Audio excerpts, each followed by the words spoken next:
ao tabaco e ao álcool. Então, portanto, as drogas lícitas são as drogas que causam mais problemas na nossa sociedade e são as mais difíceis de nós combatermos por uma série de condições que eu espero apresentar algumas aqui para vocês. Então, o cigarro eletrônico, um dos problemas que nós temos em relação ao tabaco é que o tabaco faz parte da nossa cultura há pelo menos 500 anos. O tabaco é uma planta originária aqui das Américas e que foi transportada para a Europa durante o século XVI, século XVII, virou uma das principais fontes de renda das coroas, né, dos impérios europeus, especialmente o espanhol, o português, que financiavam as grandes viagens marítimas. E por isso nós temos uma dificuldade, porque o tabaco ele permeia a nossa cultura há muitos anos. Ele era então originário aqui dos povos das Américas. Os nossos nativos aqui no Brasil e nos outros países de língua espanhola já usavam o tabaco por motivos religiosos, terapêuticos e lazer. Ela era já mascada, comida, bebida, fumada e sugada. Então nós vemos que a forma de administração do tabaco, ela muda historicamente. Nós sabemos, por exemplo, que foi consumida como forma de rapé. Aqui os nobres usavam cigarreiras muito caras, com madrepérola, com pérolas, com diamantes, com marfim. Então era um sinal de status, e as pessoas mais pobres utilizavam aqui numa condição que nós temos no polegar, aqui no nosso dedão, né, que se chama de tabaqueira anatômica. Então os mais pobres usavam aqui nessa região. Então veio modificando a forma de consumo do tabaco, e agora nós chegamos na forma mais atual, que é o cigarro eletrônico. Eu já chegarei até lá. Então no século XVI os espanhóis consumiam o tabaco mascado e o rapé. Em 1527, o primeiro livro a descrever o uso fumado foi pelo Bartolomeu de Las Casas, que era um espanhol, porque os nossos índios aqui usavam como eles mascavam e também faziam beberagens. O nome nicotina, que é a principal substância que causa a dependência do tabaco, foi nomeada por causa desse pesquisador, era um embaixador francês chamado Jean Nicot, e que ele recomendou o uso do rapé, do tabaco, para tratamento de enxaqueca para a rainha espanhola Catarina de Médicis. Em 1585, a Inglaterra já utiliza... o tabaco foi bastante popularizado lá, e o tabaco foi utilizado também como moeda de pagamento, assim como o álcool, né? Tanto o álcool quanto o tabaco tem um passado bastante comprometedor, foram utilizados como moeda de pagamento para levar os escravizados, trazer os escravizados da África para as Américas. E foi depois, à medida que chegou nas cortes europeias, foi utilizado como um símbolo, como uma forma de ostentação. Os espanhóis passaram a consumir então o charuto. As formas anteriores eram o cachimbo, que era o mais popularizado, depois chegou o charuto, e a partir de 1840 nós chegamos à forma que foi mais popularizada no século passado, os cigarros, e que era apresentado como uma forma de lazer. Aqui no Brasil, como eu comentei, os nossos indígenas já consumiam, já utilizavam o tabaco. Os portugueses passaram a usar para uso próprio e tentaram também o comércio. As sedes principais eram Salvador e Recife. Nós sabemos que a primeira capital do Brasil foi lá no Nordeste, na Bahia. Então o Nordeste era a região mais importante economicamente, por isso o tabaco era mais produzido e comercializado lá. E em 1675, a coroa portuguesa estabeleceu um monopólio do comércio do tabaco. Então é interessante porque os primeiros contrabandistas surgiram com o comércio do tabaco. Então os primeiros traficantes já estão lá no século XVI, século XVII. Então eles têm tecnologia, têm know-how, né, Renato, de séculos aí. Por isso que é difícil combater, né? Então é uma forma de comércio que não é nada de novo. E nós tivemos depois então uma grande expansão do tabaco na Primeira Guerra Mundial, a partir da Primeira Guerra Mundial, por um motivo muito simples. Primeiro que surgiram as primeiras máquinas capazes de produzir um grande número de cigarros. Então, para permitiu o consumo em massa. Antigamente o cigarro era consumido, formado por cada pessoa, fazia o seu cigarro, então era muito mais demorado, e a indústria conseguiu então criar máquinas que produziam 20 mil cigarros por hora, ao contrário, depois isso foi escalando. E uma outra condição muito importante, que são os principais meios que levaram o tabaco a causar todos os problemas que nós vivemos hoje em dia: a publicidade, que ainda é uma forma muito importante de disseminação do consumo e do uso, voltado especialmente à população jovem, a imprensa, os jornais de televisão. O Dr. Irineu comentou de professores que fumavam dando aula. Nós somos da mesma geração, fumei um pouquinho antes, 2 anos antes.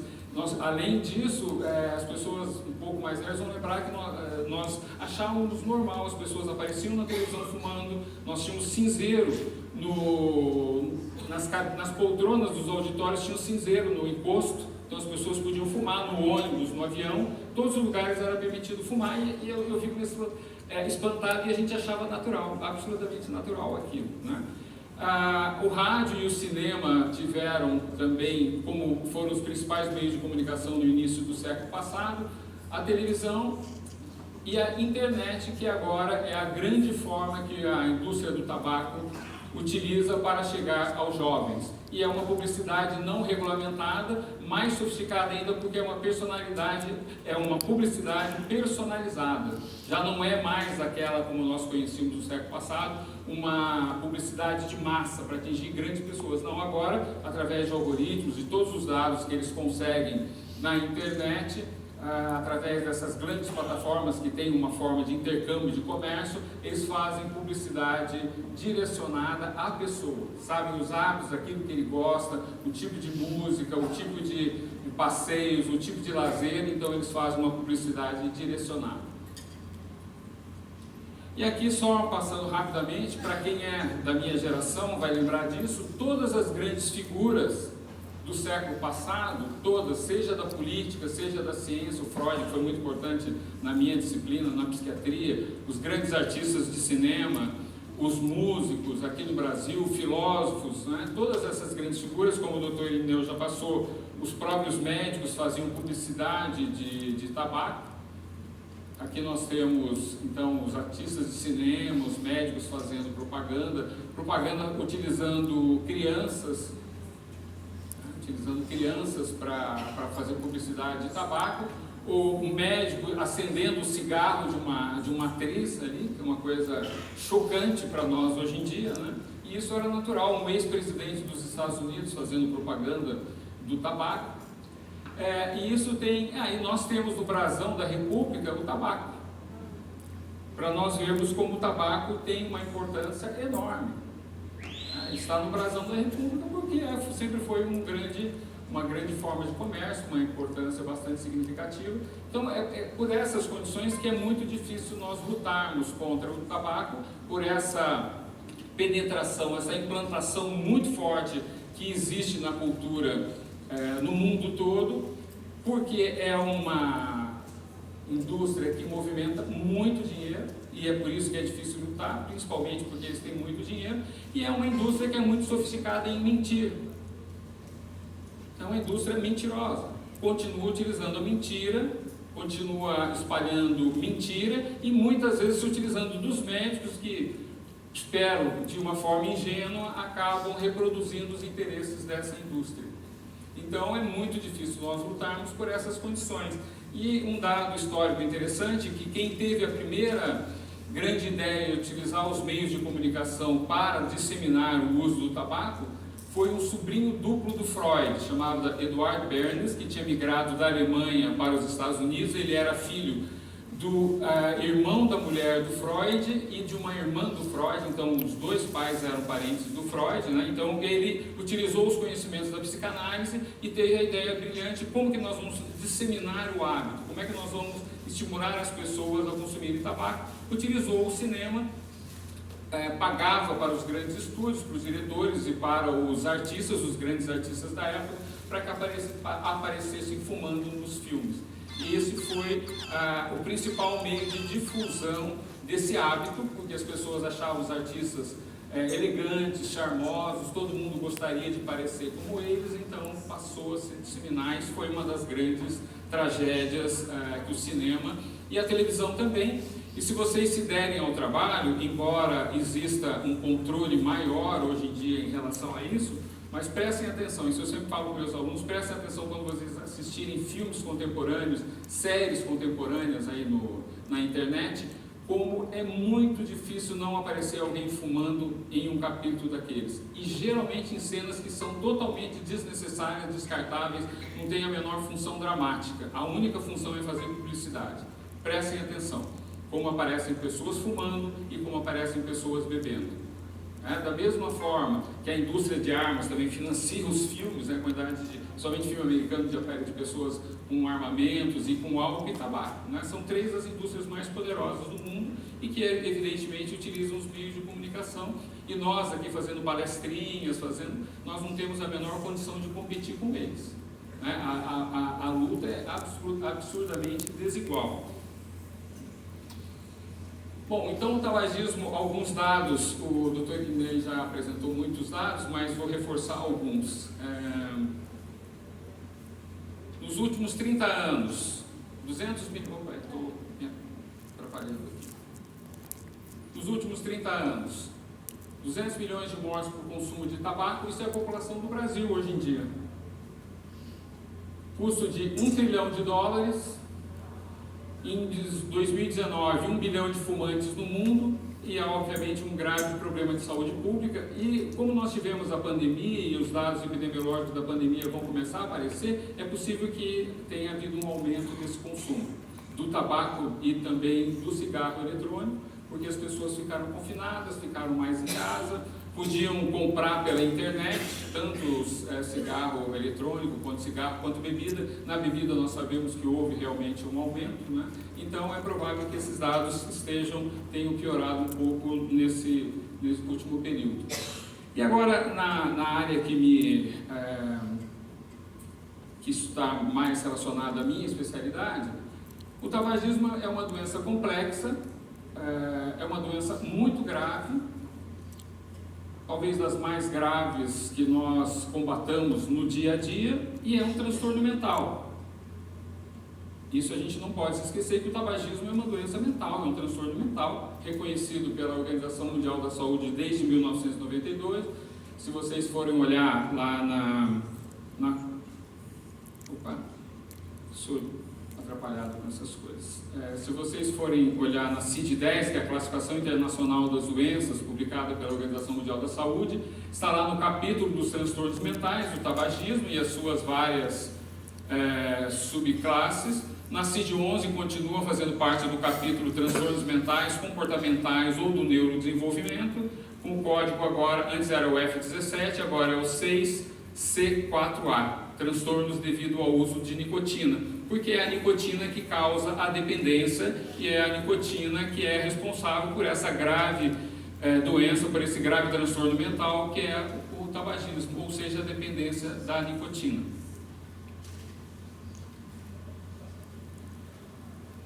Os custos financeiros relacionados ao consumo do tabaco. Isso aqui é um dado do INCA, Instituto Nacional do Câncer, de 2017, eu não encontrei um mais atualizado.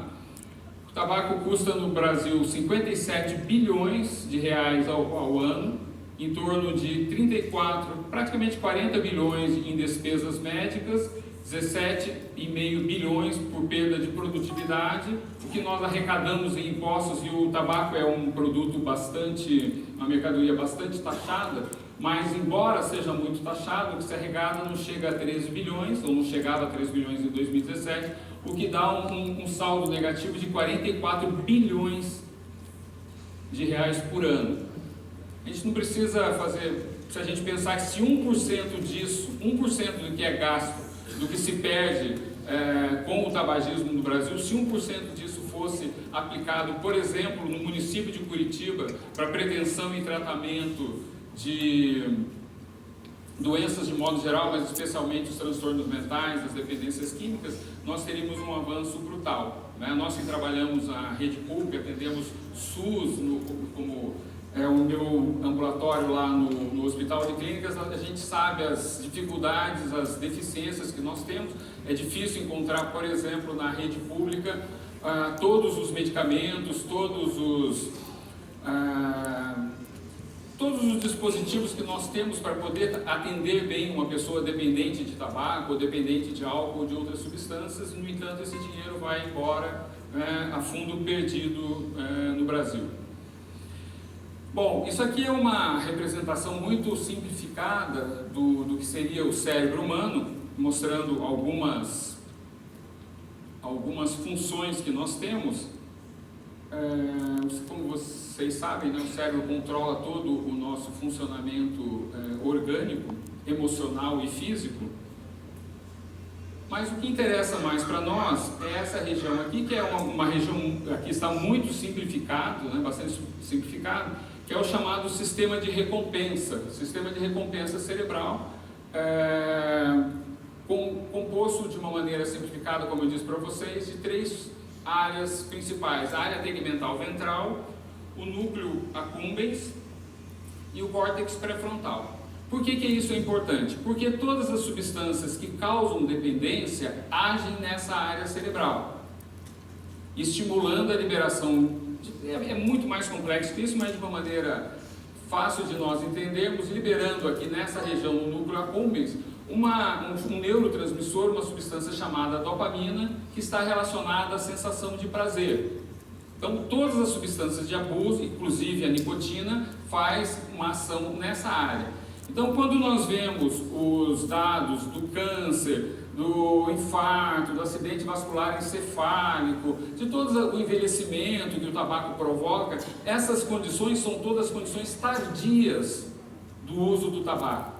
O mais grave, o mais significativo e o mais importante que torna o tabagismo uma doença muito grave é porque na primeira tragada, o jovem, a criança, já tem essa área cerebral estimulada de uma maneira precoce, principalmente se nós pensarmos que essa região aqui, o córtex pré-frontal, que é responsável por todas as nossas funções cognitivas e emocionais da vida adulta, planejamento, cálculo abstrato, pensamento moral, atitudes morais, todas essas condições maduras da idade adulta, essa área cerebral só vai ficar completa, amadurecer completamente em torno dos 24, 25 anos de idade. Então vocês podem imaginar o que acontece com uma criança, um adolescente, 12, 13 anos, que começa a experimentar tabaco, seja na forma de cigarro eletrônico, seja na forma de charuto, de cachimbo ou de cigarro, do que for, não importa a forma, vai ter essa área danificada, se ele usar com muita frequência e numa grande quantidade, danificado de uma forma irreversível. Isso não existe tratamento para recuperar as lesões desses neurônios que são danificados. E por que o tabagismo é uma doença grave? Porque além de todas aquelas repercussões orgânicas que nós temos pelo uso abusivo, pelo uso crônico do tabaco, como todas as dependências químicas, vai provocar alterações comportamentais. A dependência química é difícil de tratar e incomoda as pessoas porque causa alterações comportamentais.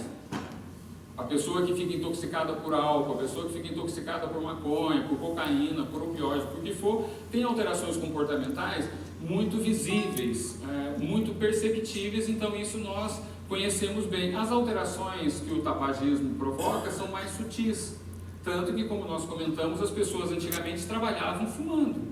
Nos escritórios, nos hospitais, os professores davam aula, porque o tabaco ele não provoca uma alteração comportamental tão explícita, mas não nos iludamos, essa região cerebral está alterada pelo uso da nicotina. Quanto mais precoce o uso do tabaco, da nicotina ou de qualquer outra substância, maior o risco da pessoa se tornar dependente. Então, o que causa a dependência não é só, nós temos 3 fatores principais. A substância, no caso da nicotina, que é uma substância com alto poder de causar dependência, é das mais fortes, ela rivaliza com os opioides. Para vocês terem a noção, a dependência do tabaco ela se forma rapidamente, a dependência do álcool em torno de 10 anos. Não quer dizer que a pessoa que beba não possa ter problemas por estar alcoolizado, mas a dependência, a doença é muito longa. Com o tabaco, os estudos dizem que em torno de quem fuma por 3 meses vai fumar por 30 anos. E é das dependências mais difíceis de tratar. Então, isso é extremamente importante de nós termos consciência disso. O tabagismo é uma doença muito grave. Quanto maior, mais precoce, maior o risco. E se a pessoa, além da substância, tiver alguns outros fatores de risco, como eu já falei, a idade precoce, o fato do melhor amigo, a namorada, namorado, utilizar, potencializa a possibilidade de a pessoa se tornar dependente. Ter algum outro transtorno psiquiátrico, transtorno de ansiedade, déficit de atenção e hiperatividade, depressão, ansiedade, qualquer dos transtornos psiquiátricos aumenta a possibilidade dessa pessoa se tornar dependente, como eu disse, em torno de 30 anos.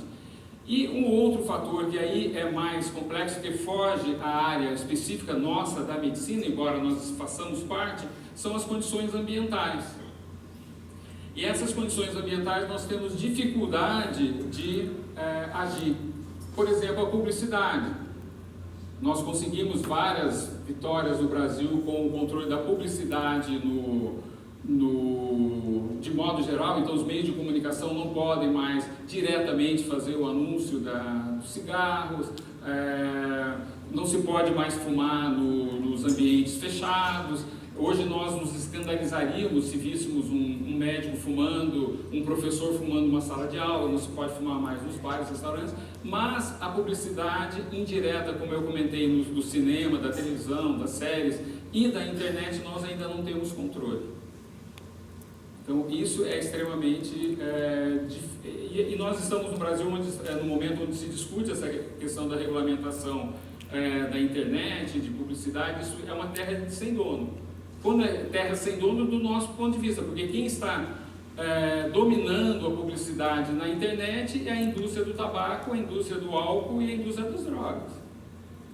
Porque se os governos não se contrapuserem, eles vão tomar o controle total, como eles estão. Nós temos muita dificuldade de convencer um adolescente de que ele não deve fumar, que o cigarro eletrônico faz mal, de todas essas informações que nós trazemos aqui, porque ele recebe uma publicidade onde o influencer, a pessoa que trabalha no YouTube, que é quem ele admira, quem ele quer ser igual, né? Os adolescentes agora têm como meta ser influencers, né? Coisa que não existia na nossa época. Então essas pessoas têm uma capacidade de influência muito grande. Assim como no álcool tem os jogadores de futebol, como nós vimos ali os artistas. Então eles usam sempre essas pessoas que são formadoras de opinião, são pessoas que servem de exemplo, especialmente para os jovens, e o cigarro eletrônico tem utilizado, e eles têm pessoas sofisticadíssimas, né? Essas indústrias têm os melhores estatísticos, os melhores matemáticos, os melhores publicitários, e que eles conhecem muito mais do comportamento humano, muito mais dos nossos problemas do que nós mesmos. A indústria do tabaco já conhecia os malefícios que o tabaco provocava, os cânceres, o infarto, todas essas coisas, pelo menos uma ou duas décadas antes dos médicos começarem a publicar esses dados, na década de 50. Com o agravante que quando os médicos começaram a publicar esses dados, a indústria do tabaco tentou desmoralizar esses médicos, tentando descaracterizar esses estudos como sendo estudos mal feitos, estudos que as conclusões não eram reais, que aquilo era uma má ciência, né? Então é uma indústria mentirosa e que continua utilizando esses mesmos. A indústria do tabaco não inventou nada de novo, em termos de publicidade, em termos de manipulação. O que eles inventam são formas diferentes de consumo ou produtos para que se volte a consumir.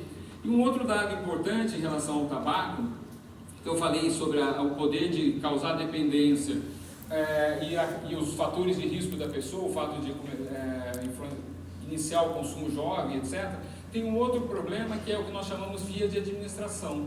Então, essas substâncias que são inaladas, que são fumadas, elas atingem rapidamente a circulação cerebral, o sistema nervoso central. Então, entra rapidamente nessa área aqui, no cigarro em torno de alguns segundos, assim como no crack, alguns segundos. Então, a sensação agradável é muito rápida. Então, por isso, essas substâncias que são inaladas, que são fumadas, assim como aquelas que são injetáveis, têm um poder de causar dependência muito mais rápido e muito mais forte, ao contrário daquelas que são bebidas, né, que nós ingerimos pelo aparelho digestório. E só para a gente ter uma ideia, essa é uma informação que eu gosto muito de reforçar, só para a gente ter uma ideia, essa área aqui do sistema de recompensa, para ver como isso é importante, como isso é forte, poderoso, essa região é responsável por 3 funções básicas da nossa vida individual e de espécie. Controla a reprodução, controla a fome e controla a sede. Não é à toa que a indústria do tabaco e várias outras mercadorias utilizam sexo, sexualidade para fazer publicidade. Porque é um instinto básico muito forte que é importante para o indivíduo e é importante para a reprodução da espécie. E só para a gente pensar, se regula a fome, uma pessoa com fome é capaz de fazer o quê?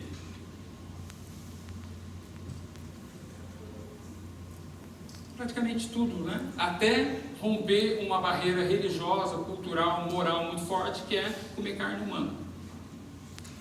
Temos os relatos dos náufragos, dos sobreviventes. Nós tivemos aqui nas Américas nos anos 70 o avião que caiu no Chile e que os poucos sobreviventes comiam carne dos que não tinham sobrevivido, né? Que tinham ficado congelados. Então vejam, por isso que a indústria utiliza todas essas estratégias de publicidade, de enganação e tudo, porque mexe com instintos muito fortes e que nós nem percebemos, né? Muitas dessas coisas entram de uma maneira inconsciente. Para nós, né? A indústria sabe o que está fazendo.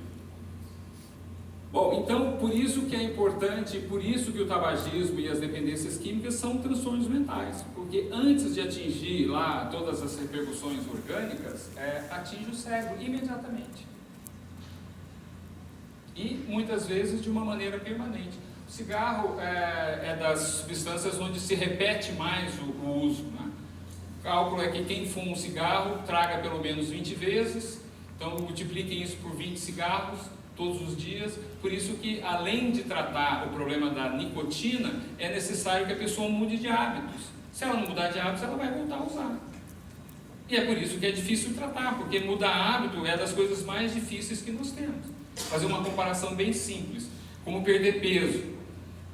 O problema não é perder peso, o problema é manter o peso depois, não é?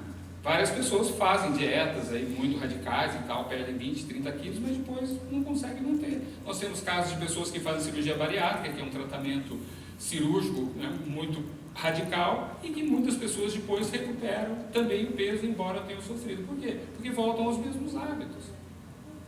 E a indústria fica estimulando esse hábito permanentemente. Por isso que é uma luta desigual, porque a gente faz uma palestra, a gente comenta, explica, os adolescentes, aquele consumidor, imediatamente ele recebe a contrapropaganda na internet, no filme, na série, do amigo, na namorada que está usando o cigarro eletrônico ou que está fumando o tabaco. Bom, eu vou me adiantar aqui com algumas outras coisas. Aqui são só alguns dados históricos. O cigarro eletrônico ele foi desenvolvido pela indústria do tabaco porque eles perceberam que estavam perdendo o mercado, né? Eles têm pessoas que fazem projeção de cenários para 10, 20, 30, 50 anos. Eles são mais organizados que muitos governos no mundo, então eles fazem planejamento estratégico com décadas de antecedência. E eles perceberam que estavam perdendo o mercado, que corriam o risco de perder muito mercado. Então eles desenvolveram, foi em 2003 que esse farmacêutico chinês chamado Hong Lik, mas que trabalha para a indústria do tabaco, desenvolveu o cigarro eletrônico. E aí a estratégia que eles utilizaram, mais uma mentira, mais uma grande falácia, que é a ideia de que poderia substituir, serviria para o tratamento do tabagismo. E essa foi a estratégia mais voltada no início para os jovens de alto poder aquisitivo das populações urbanas de todo o mundo, porque são os disseminadores de moda, são os que têm poder aquisitivo e disseminam moda. Então a ideia era se contrapor a essa diminuição do tabagismo. Eles então criaram uma nova tecnologia com múltiplas ações de sabores. Então esses dispositivos são todos com múltiplos sabores. Nós sabemos que a adição de sabor a nicotina, qualquer forma de absorção da nicotina aumenta o potencial de se tornar dependente, por isso que a indústria tira os cigarros mentolados, cigarros de canelas, voltado para o público mais jovem, e sempre voltado a essa imagem de um comportamento descolado, charmoso e que ajudaria a interromper o consumo de tabaco, o que não é verdade, como nós já vimos, né? Aí a indústria então aproveitou, como eles perceberam que o grande meio de comunicação do século passado era o cinema, depois a televisão, eles começaram a usar já precocemente as redes sociais, com mensagens personalizadas, como eu disse, né? E aí o resultado disso é uma expansão do comércio, especialmente entre jovens e adolescentes. Então existem pelo menos mais de 2.000 marcas de tabaco eletrônico, né, da nicotina eletrônica sendo comercializada, e aí vem as características particulares nossas no Brasil, né? No Brasil a venda, importação e propaganda é proibida desde 2009, no entanto a contrabando e compra pela internet é muito fácil, porque nós temos esse fenômeno do piniquim, que é uma jabuticaba, né, que parece que é um fenômeno muito brasileiro, que é a famosa lei que não pega, né, as leis que ficam no papel e que não são cumpridas. Além disso, nós temos a proibição de venda, de comércio, da comercialização do tabaco e do álcool para menores de 18 anos, e todos nós sabemos que essa lei não é cumprida no Brasil. Qualquer adolescente entra num bar hoje, aqui se nós fizermos um teste, vai entrar num bar, numa mercearia, numa loja de conveniência de um posto de gasolina e vai conseguir comprar tabaco e álcool sem ser incomodado. Então, esse é um outro problema do que nós temos. Essa é uma das outras grandes dificuldades. Depois o doutor Diogo vai falar sobre isso, que é uma dificuldade que nós temos de cumprir lei, né? Não adianta só a gente criar leis se nós não cumprirmos.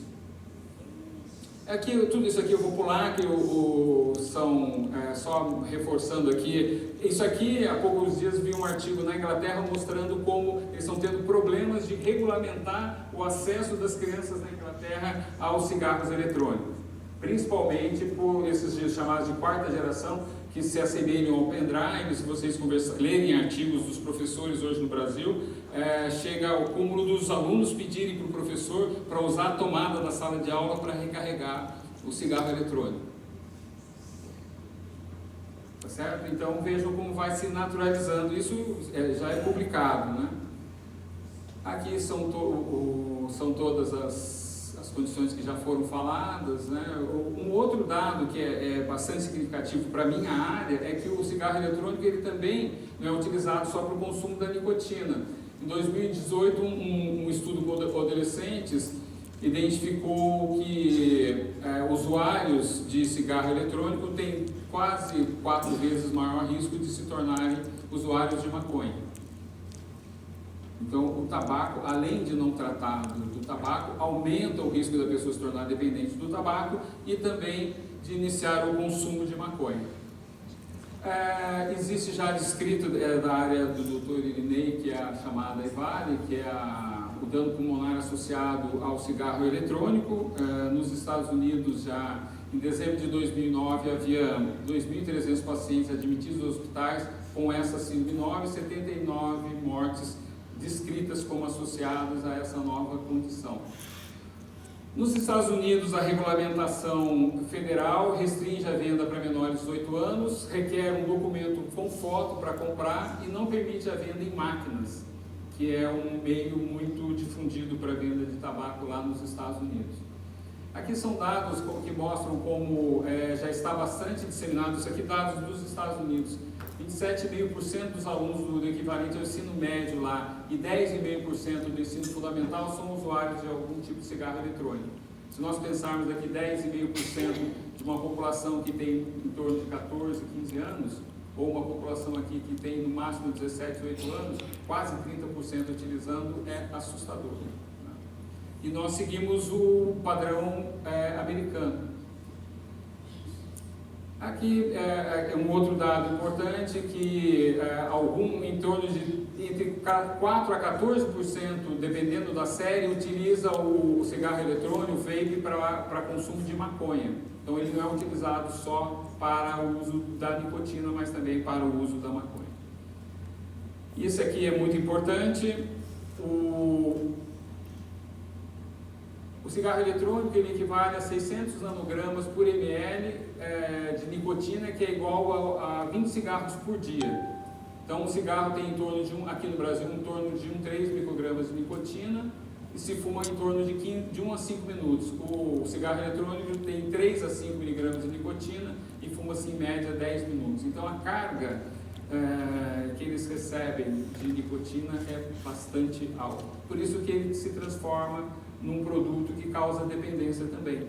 Então, não trata, ele causa dependência, porque a substância que causa dependência é a nicotina, e o cigarro eletrônico, fora todas as outras substâncias que ele libera, que são cancerígenas e tal, mas o alvo principal é a venda da nicotina. E agora, encerrando, só mostrando os critérios que causam, os critérios criados pela Associação Psiquiátrica Americana e que definem se a pessoa tem problemas ou não relacionados ao uso do tabaco. Então nós temos que é um padrão problemático do uso de tabaco, levando ao comprometimento ou sofrimento clinicamente significativo, manifestado por pelo menos 2 dos seguintes critérios, ocorrendo em um período de pelo menos 12 meses. Então precisa utilizar a substância por pelo menos 12 meses, né, pelo menos 1 ano, e 2 de algum desses sintomas. Então o tabaco é frequentemente consumido em maiores quantidades ou por um período maior de tempo que o pretendido. Tem um desejo persistente ou esforços mal sucedidos no sentido de reduzir ou controlar o tabaco. Então aquela pessoa adolescente que quer parar de fumar e que quer parar de consumir o cigarro eletrônico, mas não consegue. Então muito tempo é gasto em atividades relacionadas à obtenção e uso do tabaco, e nós temos que lembrar que o cigarro eletrônico é um produto caro para o mercado brasileiro, né? Bastante caro, não é barato. Tem a fissura ou desejo ou mesmo necessidade de usar o tabaco, o uso recorrente do tabaco resultando em fracasso em cumprir obrigações importantes em casa, no trabalho ou na escola. O uso contínuo do tabaco apesar dos problemas sociais ou interpessoais persistentes ou recorrentes causados